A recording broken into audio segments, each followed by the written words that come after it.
Hubo un hombre llamado Galileo Galilei,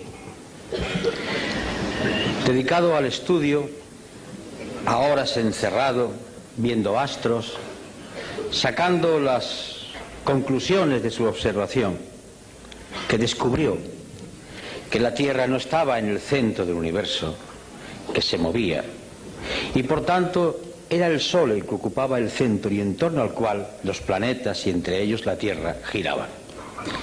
Aquel descubrimiento se enfrentó a la verdad institucionalizada. El Vaticano, la Iglesia, las creencias populares del momento y la insistencia en el mantenimiento de lo que él había descubierto le costó ir a juicio. Y frente al acusado, ¿cómo podía él pensar que se había equivocado Aristóteles? ¿Cómo podía pensar él que las Sagradas Escrituras mentían? ¿Cómo podía atreverse él, un ingenuo sabio, a pensar que había descubierto algo que fuese en contra de lo que el magisterio de la Santa Madre Iglesia viene diciendo hacía siglos? Y sobre todo, ¿es que acaso el pueblo no aclamaba contra aquel que se atrevía a poner en duda la centralidad del planeta Tierra? Las presiones son tremendas. Tiene casi que abjurar. Pero en un momento, en la rebeldía última, y musitando casi con una sonrisa a lo Saramago, suave pero firme, dice en el italiano natal: "Eppur si muove", y sin embargo se mueve. Porque los cálculos matemáticos, porque las observaciones, porque el ejercicio de la razón, porque lo que sus ojos estaban viendo noche tras noche, le estaban demostrando que era la Tierra la que se movía. Pues bien, estamos hoy en la España de 1999, en la Europa de 1999 y en el mundo, en un momento en el que en otras ocasiones de la historia las sociedades han tenido que escoger un camino u otro, o seguir en la resignación o plantar cara, la rebeldía que acaba de decir Manolo Cañada. La resignación es un producto que, como cualquier droga, duerme a la gente, duerme su conciencia. La resignación es como la morfina, la cocaína o la heroína. La resignación es producto de muchas causas. Yo voy a enumerar unas cuantas.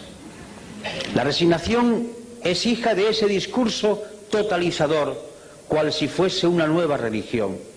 No hay más verdad que la competitividad. No hay más santos ni más poderes que los mercados. La economía tiene que crecer constantemente, no importa que se contaminen las aguas, que se contaminen los ríos, los mares o los aires.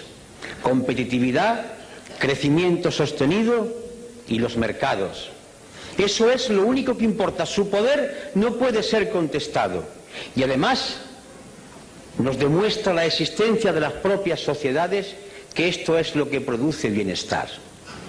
Y no importa que las personas de la calle vean que ese bienestar no le ha llegado al hijo o a la hija, que tiene que ir a la empresa de trabajo temporal que le cobra el 40% de la nómina por colocarlo en una empresa.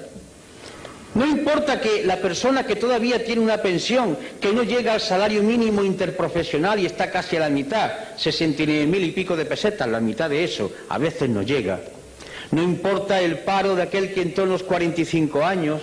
No importa que la mujer, madre y esposa, pero que además tiene que trabajar, no cobra lo mismo, igual que el hombre, haciendo la misma tarea, violando artículos enteros de la Carta Fundacional de las Naciones Unidas y la Declaración Universal de Derechos Humanos y texto de la Constitución Española.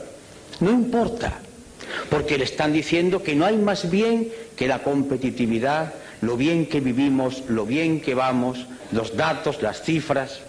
No importa que la gente vea o quiera ver en su entorno y a su alrededor hechos que están contradiciendo ese mensaje, porque para que no se vea o porque para sea menos hiriente hay sucedáneos. Ahí tenéis la televisión, fútbol, mucho fútbol, más fútbol que en épocas anteriores de la historia de España. Ahí tenéis concursos degradantes que no alimentan la razón, el estudio, el análisis.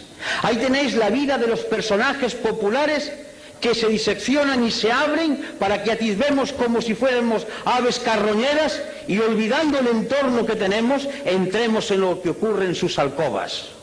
Ahí está toda una literatura de evasión para que la gente no vea y por tanto confunda su existencia real con la existencia que le ponen en las pantallas o en los informativos, para que ocurra como aquello que tantas veces digo de la viejecita que a finales del siglo XIX estaba vendiendo cerillas a la puerta del Palacio de la Ópera de Madrid en un mes de enero a las 2 de la madrugada, aterida de frío y envuelta en una toquilla vendiendo cerillas para poder subsistir. Y cuando entraban hombres y mujeres envueltos en armiños, en capas, con lujo y con joyas, decía: qué bien vivimos en Madrid. Un caso de alienación, un caso de suplantación, un caso de drogadicción. La imagen, lo bien que vivimos, las historias de alcoba, las revistas del corazón, las frivolidades que hacen olvidar lo que ocurre diariamente, o si se ve, se eleva a otra categoría, como si no fuese lo real. Resignación, además, porque el discurso oficial, que baja desde muchos sitios, baja desde los poderes públicos, baja desde las sentencias de los tribunales, desde las cátedras, desde las clases de EGB, donde el maestro escuela va inyectando ya unas determinadas ideas, baja desde la televisión y de los medios de comunicación el discurso de que no hay otra salida, esto es lo único posible, y si no, fijaros, estamos mal, pero peor estaban en el muro de Berlín. Y cuando ya se acude a hablar del muro de Berlín es porque no se tienen razones y hay que decir: mira qué mal fueron aquellos, porque es la única justificación. Resignación, porque los pueblos, cuando tienen problemas, no son rebeldes. El que tiene que comer todos los días no puede permitirse el lujo de perder por un acto de rebeldía el puesto de trabajo. La rebeldía siempre ha surgido de aquellos que comían todos los días. De aquí la gran culpabilidad de muchos intelectuales españoles que, comiendo todos los días bien del pesebre o bien de su trabajo, no han sido capaces de decir basta a esta situación de degradación. De ahí una resignación que nace de la evidencia diaria del paro, que es cierto, de ese paro que dicen que se reduce porque la estadística dice que cuando una persona trabaja 2 horas a la semana ya no está parado. Una disminución estadística de los empleos a tiempo parcial, de las horas extraordinarias que se imponen pero que no se cobran, de la angustia si mañana poder trabajar. Eso es resignación. Resignación que cae sobre un pueblo que se da cuenta, además, o no se da cuenta porque no le gusta o no quiere verlo o no dejan verlo, que estamos yendo hacia atrás, que estamos llegando a cotas propias del siglo XIX, que aquella seguridad social para todos, que el tema del subsidio de desempleo va bajando continuamente en contra de la Declaración Universal de los Derechos Humanos o de la propia Constitución. Resignación que surge de la culpabilidad del propio parado. Uno de los éxitos, entre comillas, del sistema americano es conseguir que el pobre, que el miserable se sienta culpable de su situación. Es la filosofía calvinista, hija del protestantismo. Tú eres culpable de tu situación. No has sido capaz de triunfar. Esa es la filosofía de la sociedad americana.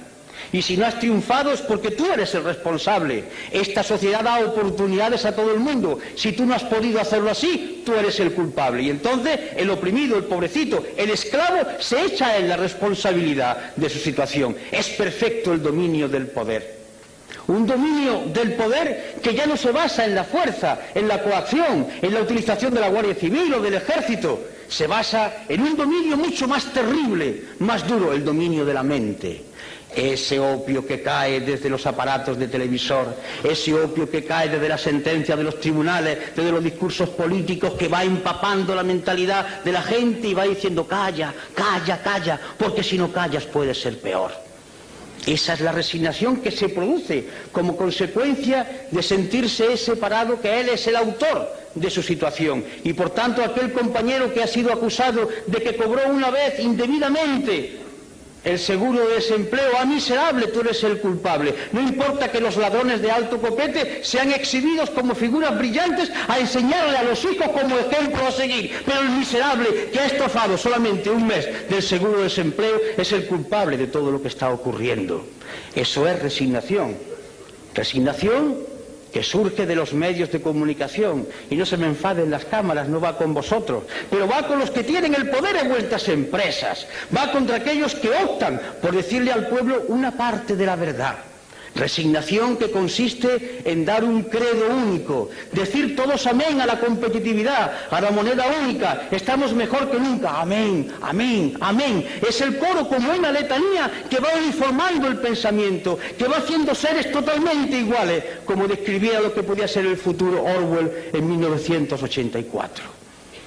Esa resignación, por tanto, es hija de una economía, de un sistema político que confunde muchas cosas. Una información que está haciendo surgir en nuestros universitarios, en nuestros institutos, en nuestras academias, en las escuelas básicas, la cultura del sí o no, propia del ordenador. La vida está llena de colores, de tonos, y por tanto el lenguaje es mucho más vivo cuanto hay más cosas que hay que ser descritas. Sí o no, blanco o negro, derechas o izquierda. Conteste usted como el ordenador, afirmativo, negativo, afirmativo, negativo. Se busca ya no al ser humano pensante capaz de la reflexión, de la duda o de la inquietud, se busca al esclavo sin pensamiento. Y por eso no se quiere la historia, y por eso se desdeña la memoria, porque los seres humanos somos hijos de la memoria. Yo soy lo que soy porque viví con mis padres, mis recuerdos, mi historia, mis vivencias.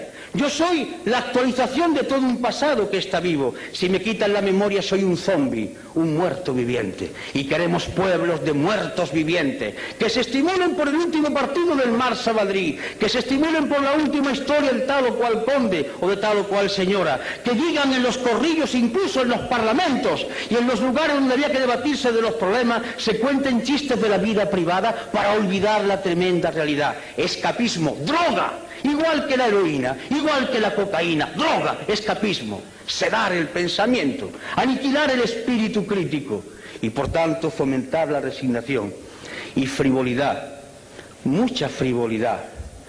Y por tanto la política entendida como compraventa de votos. No importa, ¿qué es lo que quiere el pueblo? Al pueblo al cual convenientemente se le va a decir lo que quiere a través de determinados medios. Más fútbol, pues más fútbol. Pero es que yo pienso que no, es que tú tienes que decir lo que le gusta al pueblo, al cual yo, mediante medios de comunicación finísimos, le voy diciendo qué es lo que le conviene. Pero yo represento un proyecto, yo quiero explicar un proyecto, yo quiero dirigir a mi pueblo del cual formo parte para decirle el punto de vista de nuestra organización. No, no, no, lo que conviene es que ganes votos. Eso no está bien dicho. Tienes que ser respetable, tienes que hablar y decirlo políticamente correcto, el buen tono, como el chico de la burguesía del siglo XIX. Niño, eso no se hace, eso no se dice, tú lo haces por bajo cuerda, porque todo debe permanecer como si aquí no ocurriera nada. Es decir, la cultura de la hipocresía, crear una sociedad hipócrita, que miente a sabiendas, que sabe que está diciendo algo que nadie cree, pero lo importante no es decirlo, lo importante es que hay que hacerlo, pero que no se diga. Y ese cáncer va avanzando, degradando, corrompiendo y aniquilando las fuerzas para combatir. Y ese es un camino, sin duda dulce, es la muerte lenta, como se consume un brasero, como van muriendo aquellos que beben la cicuta, muerte que le dieron al gran Sócrates. Va durmiendo paulatinamente todo el organismo y se muere uno con la sonrisa en los labios, pero muere. Y el otro camino es lo que ha dicho Manolo, rebeldía. Pero la rebeldía no es un gesto altisonante, no es un grito, no es un insulto, no es una pedrada, no es una mala contestación. es mucho más profundo. La rebeldía es un grito de la inteligencia y de la voluntad que dice, y lo voy a decir en Román Paladino, no me da la gana de decirle que sí a esta actual situación. ¿Por qué? Porque no quiero y me niego a decirle que sí, porque entiendo que puede haber otra situación y por tanto yo no asumo esta podredumbre y no participo de ella y lucho contra ella. Y esta actitud es una actitud intelectual. Y cuando digo intelectual no quiero hablar de universitario, de la mente de cualquier ser humano. Es un posicionamiento que nace de la mente y del corazón, del fuego, del querer cambiar. Esta es la rebeldía fundamental. Lo otro son voces, son chillidos, son insultos, son graznidos. Dale caña, circo romano. No, la rebeldía no es ni más ni menos que el posicionamiento con otros valores y la decisión de hacerle frente. Rebeldía para decir que no aceptamos que la competitividad y el mercado sean los que rijan los destinos de las sociedades, que entendemos que hay una Declaración Universal de Derechos Humanos que tiene que cumplirse y que eso significa sociedad de pleno empleo, donde el hombre y la mujer sean exactamente iguales, donde no haya marginados y que costará mucho tiempo y mucho sacrificio, pero es hermoso luchar, incluso morir por eso, porque morir tenemos que morir, muramos por lo menos luchando por un ideal noble y no consumiéndonos como un brasero. Y significa esa rebeldía fundacional en cuanto a entidad humana, significa defender con esa suave ironía, con esa tranquilidad que el maestro Saramago hace, porque es una gloria verlo contestar a los periodistas con esa suave ironía, con esa tremenda dureza de fondo, pero flexibilidad en el lenguaje. Significa defender que hay valores que deben ser mantenidos, el hermoso valor de la igualdad. Como decía uno, la sangre es roja y todos la tenemos roja, no hay sangre azul. Y además, como decía otro, todos los corazones, salvo alguna excepción, están en la izquierda. Por tanto, esa igualdad que hace que los seres humanos nazcan de la misma manera. Una igualdad esencial, no igualitarismo, y por tanto dignidad de la persona por ser lo que es, persona. Y junto a la igualdad, la libertad. Pero hablar de libertad es algo muy grande, porque libertad es asumir que se tiene la conciencia libre, que no es lo mismo que libertad de conciencia. La conciencia libre significa que yo puedo decidir si yo tengo todos los elementos para formular mi decisión. Estoy bien informado, estoy bien formado, me alimento todos los días, tengo un techo donde guarecerme, tengo una ropa que ponerme y una vez que tengo mis necesidades más elementales satisfechas, yo puedo empezar a pensar para ser un hombre libre.